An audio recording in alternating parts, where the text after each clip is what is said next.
Hello everyone, welcome back to D-Squared Stories, an audio fiction podcast bringing you short serialized weekly stories. Well, at least that's what we normally do. This week, as a hiatus from our multiple chapter stories, I will be presenting the first volume of what I'm calling the Cutting Room Floor. The name, derived from an expression referring to parts of movies that don't make the final cut, applies here as these are all ideas that I couldn't quite stretch out into a multi-chapter story. The theme for Volume 1 is about the double-edged sword of our fast-evolving technology. Our story today takes place in the mythical world of Aurvale. It follows two elves named Temperance and Curiosity as they depart on a big trip from their home country of Aurvale and travel to Freevale, the home of men. Things take a turn as the two introduce humanity to magic, and they use it in unexpected ways. The story is titled Magical Smart Devices. The country of Aurvale was the country of the Golden Elves, named for their gold, almost shiny, smooth skin. Aurvale was one of the most wealthy and powerful nations in the Elven continent, due to their innate mastery of magic and great wealth of resources. Aurvale College of Magic, the beating heart of the country, was credited with training some of the greatest leaders and innovators of the world of magic. It drew in elves from all across the continent to learn from the greatest and most talented instructors. One of these instructors, named Curiosity, was packing her things in her office as she awaited her apprentice, Temperance. Curiosity, at only 111 years old, was one of the youngest instructors at the college. Her raw skill and intensity towards pushing the boundaries of what magic could be made her outclass all of her peers at a young age, and allowed her to secure the title despite being so young by elf standards. She brushed her silky light blonde hair, careful to avoid her sharp ears as she finished preparing herself for the journey. Temperance was no less impressive in her own right. At only 52, she secured her position as an apprentice to one of Aurvale's most up-and-coming magic users.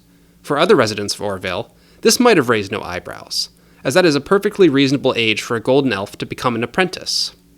However, Temperance was a red elf, from Aurvale, one of the most impoverished and magic-starved countries in all of the continent. Red elves like Temperance, with their dark brown hair and rough patchy red skin, were seldom allowed to practice at the college. Curiosity, of course, had to always find a way to be different, and saw natural talent in Temperance. She brought her on as her apprentice, and now planned to make an extraordinary voyage to a whole different continent with her. Temperance stumbled through Curiosity's office door, carrying bag after bag of her things that she prepared for the trip. "Hey, Curie, I'm here," Temperance said, barely balancing herself upright with the bags on each shoulder. Curie chuckled. "Ah, Tempe, just in time. Though a little over-prepared as usual, don't you think?" "I just didn't know what to bring. Hardly any golden elves have been to the continent of man, and surely I'm going to be the first red elf to do so." "I've told you, Tempe, the tales of men and their differences are overstated. They really are not much more different than elves, I'm sure." "But you've never been, Curie. How could you know that? I heard that men are completely incapable of using magic. Can you imagine such a thing?" Curie finished packing her single bag with her to take on the trip.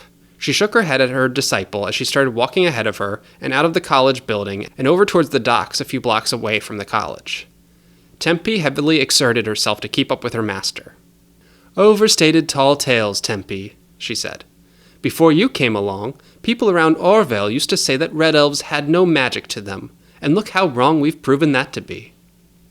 Tempe's eyes widened as she said this. They got down to the docks and things were bustling. Blue elves and green elves worked, focusing intently as they cast spells on the cargo to levitate the crates into the air and load them onto the ship.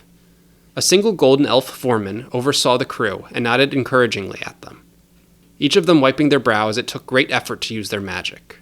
A few of them eyed Tempe with a bit of disgust as she followed Curie. Tempe leaned close to her master to whisper a question. "So, is that what the point of this whole sabbatical is, then?" she asked. "You intend to prove conventional wisdom wrong and document instances of men who can wield magic?" Curie nodded, attempting to not draw any attention to what her society would have considered an insane and borderline treasonous act. Unlike Elven society, which was polite, and at worst, somewhat inequitable, man was considered to be a barbarous species. It was thought that their uncivil ways and constant violence was the reason their kind rarely outlived the tortoises that shared their shores. Even though no major wars had been recorded in Freevale, the continent of man, for the past 50 years, any adult elf could remember the countless wide-scale conflicts prior to this short respite. Nevertheless, Freevale was flush full of old-growth trees, and the men were proficient at cultivating them and cutting them. The older trees were much more capable of being enchanted by elf magic, so the elves traded gold for lumber. Gold was something humans inexplicably desired that the elves felt had little value, and it was easy for alchemy mages to turn stones to gold. Many even tried to dupe the humans with fake gold transmutations. Some of this worked, but a fair number of keen-eyed men could spot the defects that gave it away. All this to say, the only interactions that elves typically had with humans were at the ports. "Keep that quiet until we're off the continent, apprentice," she said to Tempe. Tempe nodded.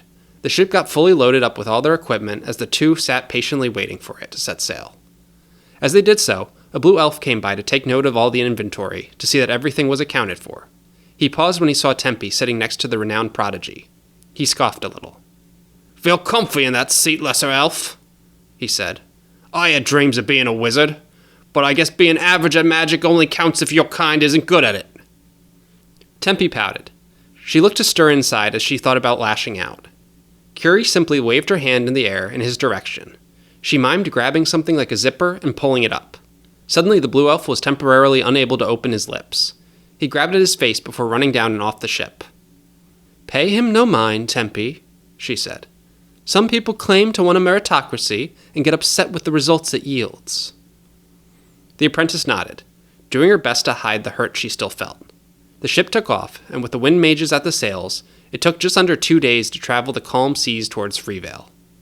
As they could barely see land in the distance, Tempe curled her index finger and thumb into a circle as she muttered an incantation.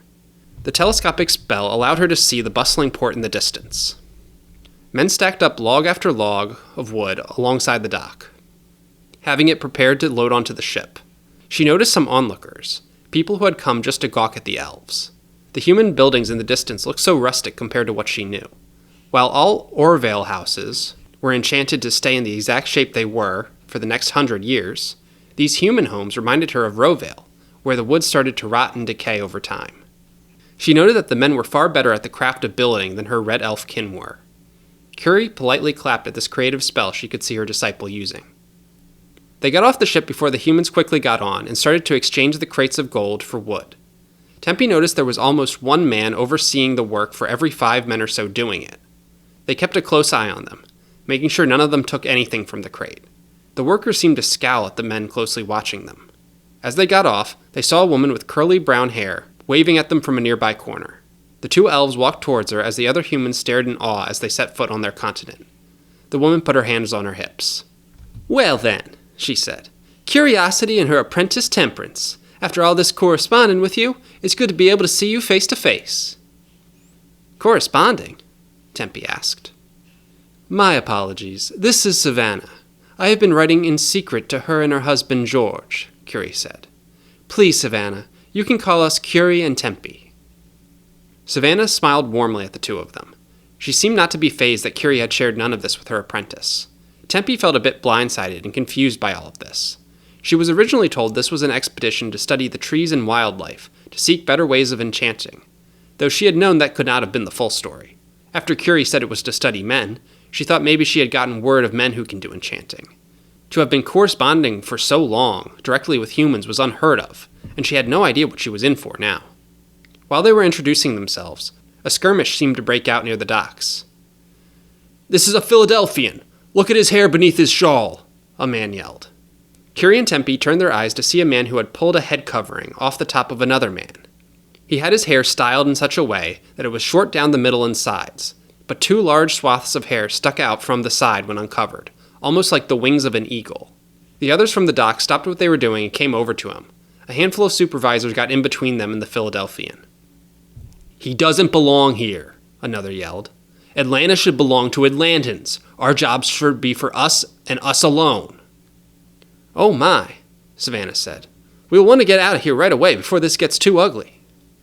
She scurried down the streets away from the docks, and after looking at one another, the elves followed behind her. It took a while for them to catch up with her as she made her way through the town square, but they managed to eventually. "What was that about?" Tempe asked. Savannah shook her head. "The tribal confederacy of Philadelphia was ravaged in the last Great War. Most of its buildings and resources went up in a blaze as the enemy generals burned it to the ground. For the past 50 years, the refugees from the tribes have been trying to find homes, but meet stiff resistance, fear, and hatred everywhere they go." Curiosity stroked her chin. Savannah, I know humans can be of different skin colors like elves, but that man seems somewhat similar in tone to all of you. How does one even distinguish a Philadelphian from an Atlantan? She nodded. It's not the easiest thing to tell. Many members of the tribe of Philadelphia still fashion their hair in the way of the eagle, the animal they consider to be a spiritual guide in their tradition. Curie hummed to herself. Well, in that case, why don't they simply just stop doing that? It would be certainly harder for them to be identified. Well, it's interesting you say that, Savannah said. Master, how could you say such a thing? Tempe asked. Would you ask me to use magic to change the tone of my skin to hide my identity? Of course not, she said. But that is something inherent to you and your body. I just think if the Philadelphians were to act and present less like Philadelphians, they might be able to integrate with this society better. Tempe looked like she had harsh words for her master, but before she could say them, Savannah walked up some steps and opened a door. Well, here's my place anyhow, she said. Come on in, Georgie's going to be so excited to see you. She ushered them in to see a man who was sitting at a large table in the main living area. He was a tall, skinny man with bifocals and balding hair. Tempe looked on in confusion towards the strange lenses on his face. She wondered why he fashioned small telescopes to his face. Even without magic, she failed to understand why this would need to be a permanent fixture. He stood up from his large paper that laid out before him and went over to the two elves. Miss Curiosity, it's so good to see you after all this time. I am George, the human you have been in contact with. He stuck his hand out to shake hers. Curie looked on at this perplexingly. She had read something in her books about human customs pertaining to introductions, but she realized the genders were likely incorrectly swapped. She took George's hand and brought it to her lips and kissed the back of it. George looked on in confusion as she did this, but worked to move past it. Please, come see the final design I was showing you. Based on your specifications, I think we now have everything we need to make it a reality. Curie went over to the table to look at the design that George had sprawled out there. It appeared to be some kind of projector. It took inspiration from the lighthouses that humans had at their ports, but made some modifications that only an elf could help create. Curie studied it carefully, looking as if she was familiar with the previous version. Tempe looked on in pure confusion, and Savannah seemed to pick up on this. My husband is something of an inventor, she said. You see, that contraption on his face is a work of his own mind. He uses it to correct his imperfect vision. He has had this idea for a powerful communication channel. It uses a similar model of light and mirrors and lenses, but to reach its full potential, he needs to use magic. And your husband can wield magic? Tempe asked. Not quite, my apprentice, Curie said. But this specifically designed magic charge should give him all that he needs to make it work. Curie pulled a brick-shaped glowing object from her sack. It was a bright gold item that seemed to radiate with magical energy. On the design, it was meant to power this projector that George had created. Tempe looked on in shock at it. A magic charge, she asked, like a canned spell. I'm familiar with them from Aurvale. No magic is required to use them, but Master, is this something we're sure is a good idea to give to humans? Curie wagged her finger at her apprentice. Now, Tempe, don't be rude to our gracious hosts. I'll have you know that people have said similar things about red elves. Oh, I'm so sorry, I didn't mean it like that, she said. No offense taken, Miss Temperance, George said. Here, come up with me. By the time we set this up, it will be dark, and you will be able to see that all this is going to good use.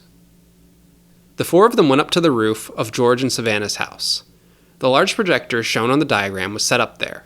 George and Curie worked together to place the charge like a battery in the system, and worked to iron out any of the other issues with it. As he had said, it was now dark by the time they were ready to put it on. George excitedly got into place and held a clicker. He flicked it and turned on the device. The machine whirred, and pieces of it started to rotate. Suddenly a bright light flashed up into the sky. The magic charge also started to glow and transformed the shape of the light, using a mirror to take in an image to project. Before they could even process what was happening, George's face appeared in the sky for all to see. He had handwritten cards to show off in the air. They read, Be not afraid, my fellow citizens. It is I, George, your local inventor. I have created a wonderful new device that I think will go a long way in helping us communicate information. I call it the telescopic visionary, because it allows us to see info that is projected from far away. Here is just a few things we can use this wonderful device for. He pulled out a couple of additional cards from below and started to display charts and graphs. According to our experts of the sea and weather, there is a high chance of heavy rain hitting the area tomorrow. This is a change from the light chance that was printed in this morning's papers. Real-time information like this can be projected as instantly as we have it." He pulled out the newspaper from today as well. And in case you missed today's top stories, he projected it up onto the screen next to cards giving commentary. The Lumber Trade Organization is still in talks with leadership about potential wage increases and improved working conditions. The management claims that these concessions would cost consumers more, but the workers say these changes are far overdue, and that the owners have seen record profits in recent years. He went back to just displaying cards that showed his words. The projector started to flicker a bit as he could tell the charge was running out of power. That is all for today's first telescopic visionary program. I hope to use this for many other purposes in the future, possibly for entertainment, civil discourse, and so much more. Around that exact moment, the charge fully dissipated, and the projection disappeared from the sky. Tempe looked down at the village below. Everyone who was out at the moment had their eyes instantly glued to the sky as they watched the image of George and his info cards. Many from within their homes heard the commotion and looked out into the sky to tune in for the end of it. They could hear so much murmuring and chatting in the streets. George beamed with pride, and Curie looked on in excitement at their successful pilot. The four went back down to the living space. Savannah opened their best wine to celebrate the first ever telescopic vision broadcast. "Well, I will say I think that was a roaring triumph," Curie said. "It's quite impressive," Tempe said. "I have to say, George, I was a little skeptical about entrusting magic to humans, but you seem like quite the upstanding person." "Why, thank you, Miss Temperance," he said. "We'll have to work to make the charges more efficient, and notably, more affordable. It was hard for me to scrounge all this material even with my wages." The group drank wine and chatted for the next couple of moments before they were greeted by a heavy knock at the door. George, glass in hand, went over to open it. 3 men stood in the doorway, flanked by 2 heavily armed guards. They wore fine hats and clothes. Without being even invited in, the 3 almost pushed past George to get into the building. "Mr. Ya," the one rotund man in the middle said. "I take it you know who the 3 of us are?" George stroked his chin for a moment. Then his face lit up. "Oh yes, I know you. It's Mr. Arctic, the head of the docking and shipping industry. Mr. Red, the lumber magnate himself. And Mr. Fennick, you run all the major construction firms around here."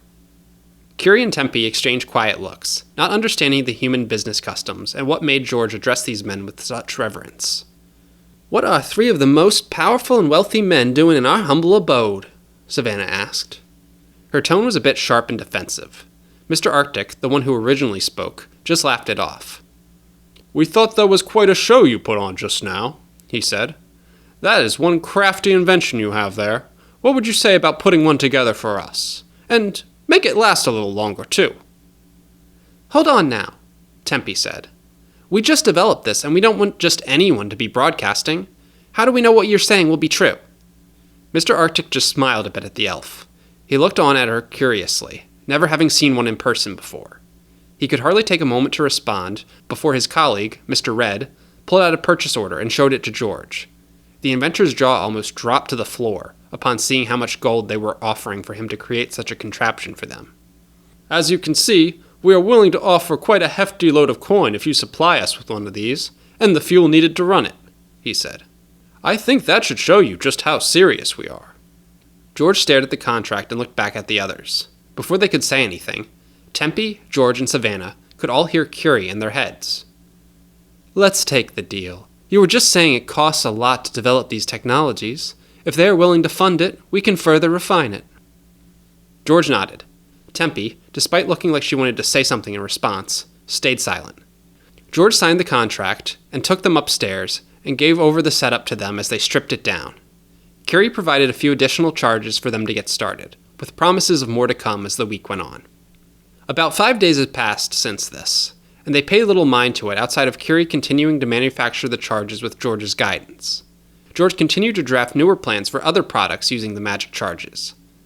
Tempe, clearly feeling a bit concerned, just continued to practice her magic quietly, and occasionally took trips out to the market to see what human culture had to offer. The group was enjoying dinner together when they saw the unmistakable sign of a projection in the sky. They went out to watch it. There was an attractive man and woman on the image, both clearly Atlantan.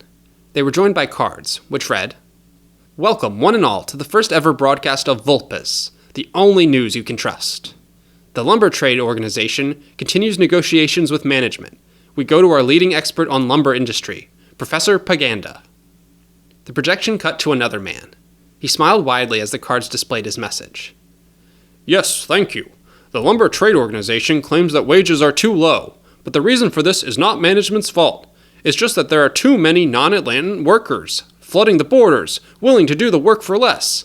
These lazy, job-stealing Philadelphians are the main culprits. These bird-brained freaks, sorry, I mean refugees, are taking the jobs of good Atlantans. He made a point of rolling his eyes when the word refugees appeared on the projection. Tempe looked on in disgust at the message being displayed on screen. She noted how the worded cards were prepared before, and there was no way a verbal mistake like that should have made it onto the paper. Curie looked on perplexed by this. In the streets, someone returning from the docks was looking up at the sky too and commented, That's right! And they're bringing in all sorts of drugs, and I heard they worship demons. I bet the elves sent them over here to destroy our culture, he said. He briefly turned to see Curie and Tempe. He hardly seemed remorseful as he just stared at them before walking onwards. Up on the screen projector, it had gone back to the two people sitting next to each other as it read, That is quite an interesting perspective, Professor Paganda. We're not here to take sides, we're just asking the tough questions that others won't. Now, tell us more about how when the lumber industry heads get wealthier, how that actually trickles down to all of us and makes us richer too. Tempe got fed up. George, Curie, we have to do something. Nothing they're saying is true, but people are hearing it. Isn't there a way to stop them from broadcasting this? Curie wagged her finger. Be careful now, young apprentice. Human culture has a great emphasis on letting people speak their mind. It's considered quite important for them to have this freedom. Tempe frowned. But this isn't freedom. Those businessmen paid for a louder voice than any of the Philadelphians or lumber workers could ever have. George stroked his chin at this. Miss Temperance has a point. It seems unfair that only the rich should have access to this type of broadcast. But fret not. The resources we have now, I can move on to developing my next product. Come see. Tempe followed Curie and George back up to the rooftop. Tempe observed various stone tablets with indents carved into the middle of them. Curie and George each picked one up, and with a cord, plugged it into an apple. Tempe could see a slight glimmer to the apple, as if it had been enchanted. This was confirmed as soon as the devices lit up and seemed to talk to each other. So you can see here, these two tablets are capable of receiving and sending broadcasts. Anyone in all of Atlanta can start broadcasting their thoughts and information, and anyone else can tune in to see it. They can share images of their cats, their family, even their food if they're so inclined, George said. Plus, the only thing it needs to power it is an enchanted apple. Once the apple is drained of juice, they need another one. But it's far easier for me to enchant apples than it is to keep building these magic charges, Curie said. Tempe still looked a bit apprehensive about all of this. Is it a good idea to just let anyone who wants this have it? She asked. Maybe there should be some kind of rules and laws in place. Like maybe children shouldn't use them for very long. Or maybe we need some kind of means of identifying falsehoods that people try to share on them. Curie shook her head again. No, my apprentice. You need to trust George and myself that we are doing the right thing and can regulate ourselves. Men don't understand magic, and we shouldn't leave the progress of human spellcraft to those who can't understand it. They would slow down our progress, keep us from maximizing the resources we need to fund new endeavors. Tempe stomped her foot. No, I don't accept this. We need to be thoughtful and deliberate around what we should allow magic to be used for. I will not be a part of the distribution of any of these until a plan is in place. Curie sighed. Fine, fine. We will hold off until we can discuss it further. In the meantime, can you go and collect some more apples for us come morning? Tempe nodded. George and Curie began to talk to each other quietly, which drew the apprentice's suspicion. On the way down from the roof, she noticed a magic tablet laying on the floor. She discreetly flicked her wrist and drew it to her hand as she took it down with her. She got a poor night's sleep, but awoke the next day ready to set out. She walked out of the village and towards the woods, deep into the part where she knew the apple trees to be. She arrived at a small pond dotted with apple trees. As she plucked one, she saw someone in the distance. She recognized the woman. It was Savannah. Savannah was staring at her own reflection in the water. Tempe began to approach her, but before she even got there, she watched as Savannah pulled off an intricately woven wig that she wore, doing so by seemingly pulling pins out of her head one at a time. The wig woven out of her own hair was put in place to cover her true hair underneath. When it was removed, Tempe could see the true shape of Savannah's hair, 2 long swaths shaped into what could only be described as eagle's wings. Tempe gasped, drawing Savannah's attention as she quickly put the wig back on. "Tempe, this isn't what it looks like," she said. "You're Philadelphian," Tempe said. But why do you hide this? Does George know?" Savannah nodded. "He's known. He helped me design this wig. Without knowing how to remove the pins, you couldn't take this off without pulling my head off first." Tempe paused. "I hope this isn't insensitive to ask, but if you're going to these lengths to hide your identity, why don't you just do as my master said and fully shave the wings off? Why maintain them just to keep them hidden?" Savannah looked back down at her own reflection in the water. She stared pensively at it, almost as if she was questioning that herself. After a while, she turned back to Tempe with a face clearly fighting off tears. "Georgie and I have always known that our kids will be raised Atlantan. By blood, they will be half Atlantan, and by culture, they will be fully Atlantan. So that they can live happy and accepted lives here, they will not be Philadelphian in any visible sense. The ancestry and culture of my bloodline will end with me. And I guess I just didn't want it to end any earlier than that." "But I still don't get it. You and George are beloved by your neighbors. If you showed them who you were, it might help them come to accept other Philadelphians." She shook her head. "Some may accept me and change their minds, but I suspect some still won't. Also, the plentiful people who don't know me at all will just hate me because of my identity, because that's all they know me for." Tempe's face lit up a bit, as if she had an idea. She jumped up to grab an apple out of a tree. She quietly whispered an incantation to enchant the apple. She plugged it into the tablet to boot it up. As it did, she turned to Savannah with a big smile. "We can use your husband's technology to broadcast your life. People can come to know you and love you just like everyone else, and then when the time is right, you can reveal your ancestry to them. That will at the very least give them pause to realize how you have always been like them." Savannah looked on at her, a bit nervous about the proposition. Tempe smiled and looked ready to continue to reassure her, but her smile faded when she looked down at the tablet. Something was wrong with what she was seeing. "What's going on? There's so many different broadcasts already happening. They weren't going to wait for me. They had already started giving these out." Tempe in a panic started clicking some of the broadcasts, jumping from one to another. "Another day at the docks, checking for all the crates for any Philadelphians that the elves are shipping in. You know, for every 100 of them that get in, the crime rate rises by 10%. She switched to another. It was a man rallying a crowd of lumber workers. "Too long, Atlanta has been taken advantage of. If you elect me to lead, we will drive out the Philadelphians in droves, make it so unbearable for them to be here that none of them ever come back. We will make Atlanta glorious always." She switched to another. It was a man seeming to chase someone in the streets. "We got a runner here. Law enforcement and local countrymen. This man's hair looked like it could be easily shaped into eagle's wings. Join me in apprehending him." The voice was the same that she had seen in the streets earlier the other night. Tempe dropped the tablet and ran off from Savannah and back towards the village. There was chaos in the streets as people seemed to be tearing things apart, looking for the hidden scourge of violent Philadelphians that they believed to be hiding among them. Innocents were chased down, just because those with large enough followings had accused them of being Philadelphian. Tempe charged up to see Curie and George staring down at the chaos. "Ah, Tempe," Curie said, turning her head. "Just in time. Things look bad, but George has a new idea. With enough apples, we can create an artificial person who can create speech and images based on prompts, and we think using this we might be able to..." Tempe cast a lightning bolt at her master. Curie easily deflected it into the sky with a wave of her hand. "Enough," Tempe shouted. "No more magic for humans without proper safeguards." Curie scowled. "And how does an inferior elf like yourself expect to stop a golden prodigy like me?" Tempe paused, watching as her master dropped any facade of respect that she thought she gave her. Curie launched a few lightning bolts of her own. Tempe quickly deflected each one of them as well. Curie then seemed to charge one up with great power, beyond what she would be able to deflect.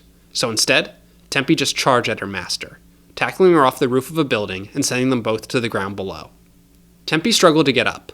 a little less injured for having Curie break her fall. Curie quietly whispered an incantation to heal her body as she struggled to rise back up.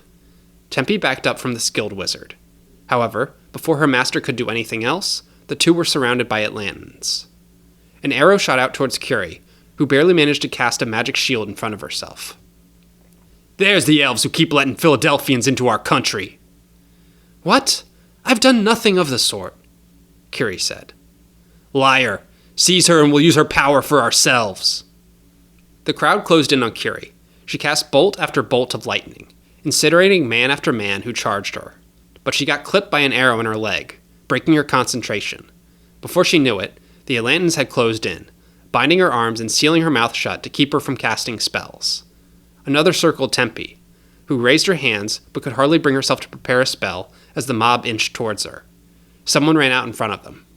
"Hey, don't waste your time," she said. "Red elves can't use magic. A guy who works at the docks broadcasted that he heard it from the other elves." The hooded woman said this in front of the others. They muttered to themselves, seeming to agree with this. With that, they turned their attention to dragging off Curie and continuing to look for Philadelphians.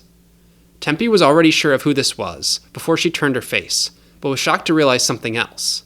The hood may have obscured it from the men who did not know what she looked like, but Savannah, underneath, had removed her wig. She grabbed Tempe by the arm, and they began to run away. "Come with me. My people are going to need your help to evacuate from here," she said. "There's no sealing magic away from man now, so we have to do what we can to use it for good." Thank you so much for listening to this story from the Cutting Room Floor, Volume 1. If you enjoyed, please rate the podcast, give it a like on YouTube, or share with someone else you think might also enjoy. You can stay up to date with Cutting Room Floor by following us on social media. That'll be D Squared Stories on just about any of the major platforms. Thanks again for listening, and I hope to have you listen again right now. Tempe and Savannah had set up a Philadelphian refugee camp just outside the town. They were holding a small meeting to gather ideas for what to do next. They gathered with mostly refugees, though there were a few brave souls who were not. They had just listened to one who had claimed he had grew up near Philadelphia, but Tempe could tell from Savannah's face when he said this, where he was actually from was quite far away. Tempe attempted to recap his idea. "So your idea is to broadcast a fictional story of some kind, one of an alternate universe where only humans exist, and they have these devices where they can speak with each other, and those are supposed to be like the magic tablets we have here. The whole thing is supposed to be an allegory for the danger of magic when left completely uncontrolled and unregulated?" "Yeah, more or less," he said. "What, you don't think it's a good idea?" "It's a little on the nose, don't you think?" Savannah asked. "Also, I'm unclear on exactly what the proposed resolution is supposed to be." "It doesn't need to prescribe an exact policy proposal. It's just supposed to get people talking, thinking, questioning if this is really the best situation we've created for ourselves." Tempe sighed. "Okay, fine, but how many people do you think would even pay attention to your broadcast? 4? Maybe 5? "Ouch. At the very least, my wife would," he said. "Okay, what if we end with the kind of thing where we skirt the fourth wall, and the protagonist talks with a self-insert character of me about the story?" Tempe paused. She seemed to think about this very carefully. "I think that would add absolutely nothing worthwhile to the piece, but I feel like you're going to do it anyway.